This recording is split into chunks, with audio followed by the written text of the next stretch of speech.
So good evening, everyone. My name is Raunaq, and today's topic for Journal Club is Henle Fibre layer hemorrhage, the clinical features and pathogenesis. The session will be moderated by Dr. Chetan Rao. Before we dive deep into the article, a quick revision of the development of the fovea may help us better understand the article. So the morphological maturation of the human fovea is marked by three general developmental events. First is the peripheral migration or displacement of the inner retinal layers to form the foveal depression. Second is the centripetal migration of the outer retinal layers, which increases the density of the cones. And third is the cone elongation. This process is also called as cone specialization. Now the question that comes to one's mind is, how is this layer of Henle really formed? To answer this, we must understand that the synaptic contacts that are formed between the cones and bipolar cells and horizontal neurons occur well before the occurrence of the foveal depression. And in order to maintain a stable synaptic contact, during the shifting elements of the inner retina, the cones form basal axon, also known as the fiber of the Henle, which lengthens in direct proportion to the amount of the central and peripheral displacement of the outer versus inner retina. With that background in mind, we may begin today's journal club. The topic for today is Henle Fibre layer hemorrhage, clinical features and pathogenesis. This was written by Baumel CR et al. And has been published in the British Journal of Ophthalmology in March 2021. Our ability to identify the Henle fibre layer and the details of the retinal anatomical layers in vivo has been enhanced greatly by OCT. This is the largest case series with radial hemorrhage tracking along the Henle fibre layer. Features are described with advanced imaging, which include cross-sectional and en-face OCT. The common pathogenic mechanisms that lead to this interesting presentation are being presented, and the authors propose a terminology, the Henle fibre layer hemorrhage, to describe this characteristic pattern based on the OCT anatomical localization of the hemorrhage that occurs in this multifactorial disorder. In this retrospective multi-center case series, retinal specialists from multiple international centers were surveyed to search their database for cases of retinal hemorrhage localizing in the Henle fibre layer on clinical examination and OCT. The detailed chart review was performed and de-identified data was collected, including the patient's age, gender, medication use, concomitant system and ocular conditions, and the clinical features which they presented. OCT and fundus photos were also evaluated. Visual acuity at presentation and when available in the final follow-up was also taken into consideration. Macular raster scans were performed at the physician's discretion, which included a volume group through the fovea. The features of the hemorrhage evaluated from clinical image included shape, laterality, pattern, multicentricity, location. OCT features at presentation and at last follow-up, when available, were assessed. OCT was also assessed for the presence of subretinal or preretinal hemorrhage and other abnormalities. En-face OCT was also performed in select cases with segmentation at the Henle fibre layer, confirming the localization of the blood and the characteristic radial pattern extending from the fovea. The OCT and fundus images were evaluated by two authors to confirm the presence of the characteristic hemorrhage. The retinal hemorrhage was defined as a hyperreflective material in the Henle fibre layer of the macula that co-localized with the deep retinal hemorrhage in the fundus image. So in total 23 cases, 33 eyes were contributed from 14 retina practices. 2 cases, only the fundus photo was available at presentation. For the remaining 21, a review of the OCT confirmed the localization of the retinal hemorrhage. There were 10 men and 13 women, ranging from 15 to 77 years of age. The visual acuity at the affected eye at presentation ranged from 20/20 to counting finger. 10 cases demonstrated a bilateral hemorrhage, and the rest were unilateral. Amongst the unilateral, 62% comprised of right eye, and 38% comprised of the left eye. They found various etiologies for the same, which included increased systemic venous pressure, increased local venous pressure, or causes of subretinal bleed. In 15 cases where the follow-up was available, spontaneous resolution of the hemorrhage was noted within 3 months of presentation.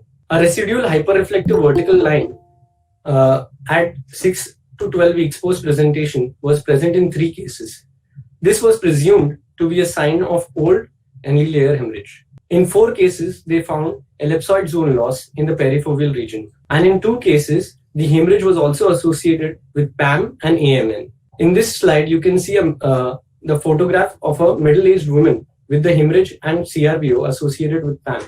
In the top left, the color fundus photograph revealing the petaloid-shaped deep retinal hemorrhage radiating from the fovea in her right eye. The second image, B, is an overlay of the retinal veins imaged with OCT angiography on the color photograph image with green cursors marking the venules of the deep capillary plexus. The third, C, is an overlay of the ophos of the deep capillary plexus on the color fundus photo image, and the green cursors confirm the localization of venules of the deep capillary plexus with ophos hyperreflective PAM lesions. The cross-sectional OCT illustrates the foveal Henle layer hemorrhage in the yellow circle and the two PAM-like lesions in the adjacent arrows. The causes of decreased final visual acuity were either thin retina, presence of cystoid macular edema, or maculofibrosis. So the features of this hemorrhage are that it is deep retinal, it has a feathered margin,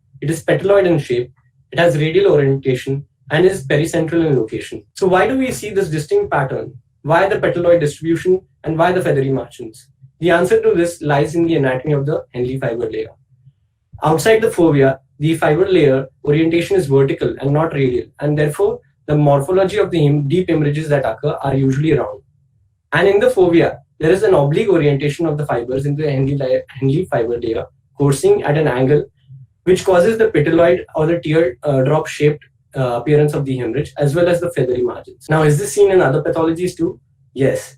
The macular star that we see in neuroretinitis or hypertension, or the plume of AMD, and features of OCT features of laser maculopathy share a common feature. And so one may ask, where is this coming from? What is the real source?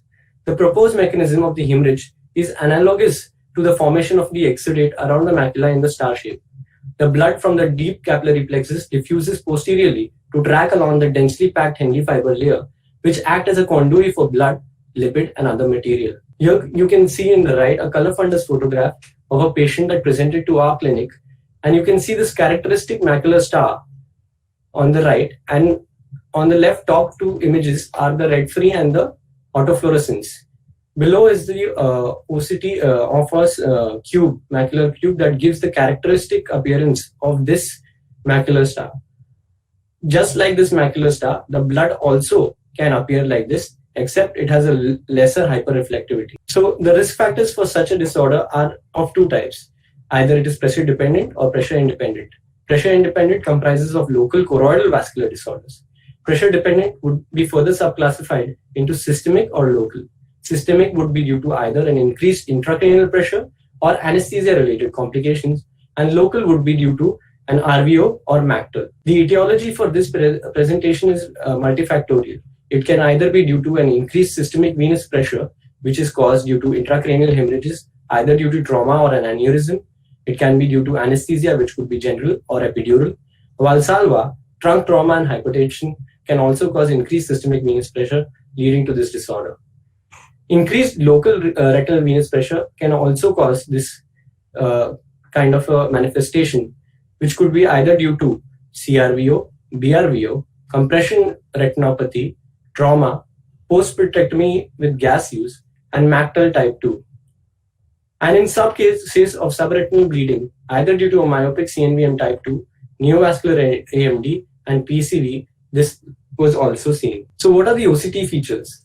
The OCT features are that there is a characteristic hyperreflective lesion pattern with hyporeflective oblique septae. These hyporeflective septae may represent the Henle fibers coursing through the hemorrhage, which subdivide the hyperreflective blood in the Henle fiber layer into segments. So what is the limitation of this study? It was first retrospective in case. It is too small a sample size. There is a huge variability in the follow-up of the patients. The final visual acuity is not documented for all cases. And does this really translate into vision loss? What is its significance in our clinical practice? Those questions are still to be answered. To conclude, the terminology Henle fiber layer hemorrhage is proposed to describe the anatomical and OCT findings of this particular manifestation. Patients presenting with these features should be evaluated for local and systemic causes of abnormal venous pressure. Identification of this hemorrhage will help facilitate diagnosis evaluation, management, and provide insight into the importance of the deep capillary plexus and Henle fiber layer in the pathogenesis of this interesting macular disorder. After reading this article, we were intrigued to see if we ever had a case like this. So, and to our surprise, we found a 61-year-old male who complained of blurring in the right eye since 1 month and had been diagnosed elsewhere with a BRVO. He is a known case of hypertension, and the visual acuity in the right eye is 6x6 N6 and left eye is 6x6 N6. The anterior segment is within a normal limit in both the eyes, except for the lens showing some minor cataractous changes. The IOP was 14 in the right eye and 16 in the left eye. This is the photograph of the same patient. Here you can see the presence of a large superior temporal BRVO with hemorrhage right at the macula and some feathery margins hemorrhage around the fovea. An OCT segment going through the same location shows presence of a hyperreflective space at the fovea, and associated to it temporally you can see this presence of this hyperreflective lesions in the outer retinal layers with oblique hyperreflective spaces in between them. A segment over that, you can see the peculiar appearance of the hemorrhage. The hyperreflective lesion surrounded by hyperreflective septae. An anti-VEGF injection was advised, and at 1 month follow-up, you can see the OCT running from the same segment. The hemorrhage itself has resolved. Just a little parallel to that hemorrhage, you can see an area of an ellipsoid zone loss. So, thank you everyone for your patient listening. And this would not have been possible without the support of Dr. Chetan Rao, Dr. Vikas Ketan, and Dr. Aditya Kapoor. That's all from me. Thanks, Raunaq, for working through this very simple paper. We often see things on the OCT and do not really look deeply into our color images and make any sense of what we are seeing. But then what I realized is this paper was just highlighting the peculiar feature of the hemorrhage in a deeper layer of the retina, which we would often not really co-localize with the OCT. It may be having a prognostic factor because they had a very few cases and they were not able to, they were not having regular follow-ups to show what actually happens or not correlated with visual fields or a micro perimetry to really show that these vessels, when they're blocked, that is the deep capillary plexus, there could be actually flow voids later on when the hemorrhage actually clears up. Even though the superficial capillary plexus is present, the deep capillary plexus loss could translate into some visual function problems later on. Looking at the etiologies that they have, those that occur acutely with regards to a systemic raise in the a systemic cause which causes a raised venous pressure, a backflow into the eye, probably not lead to everlasting changes because it's just like hemorrhage occurring because of a raised venous pressure. The capillaries just burst and blood seeps into the layers.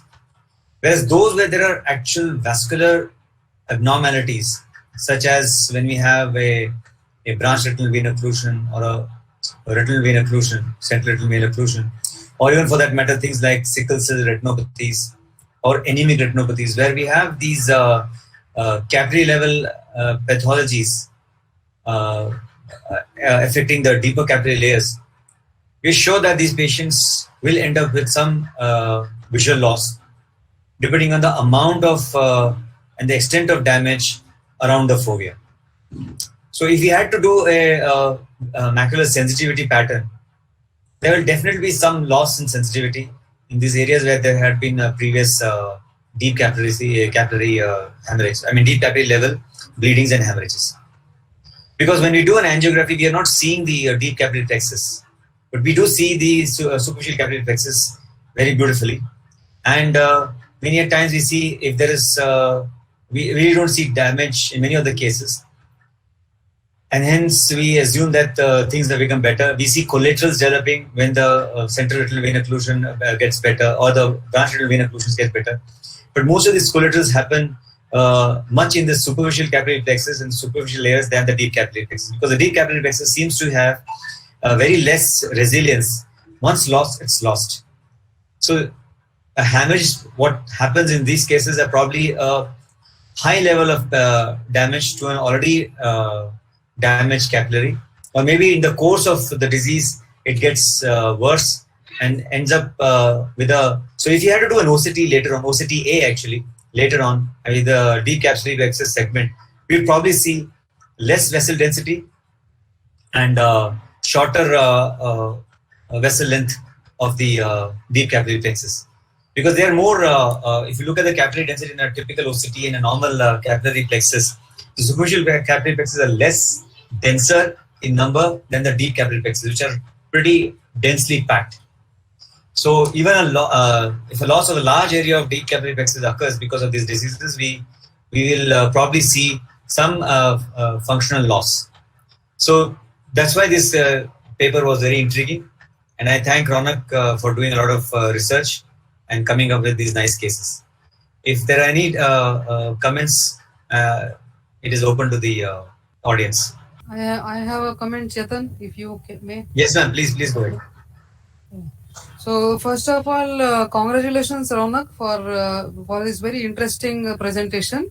And I'm really glad that you made it crisp, and your animations and all made it very interesting. So I would urge all the fellows to probably take a lesson from this, and you can make some your presentation interesting like this.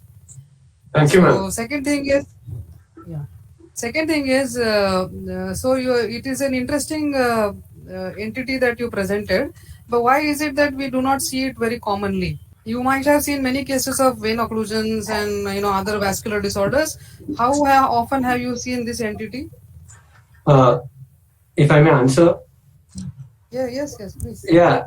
So most what you said is true, that we don't find this entity and we find it very selectively. From my understanding, it's because that most of the patients that come to us have such a hard blockage that the hemorrhages are at multi-layers. It is almost as if the blockage has caused not just the deep capillary plexus, but the other plexus also to be involved.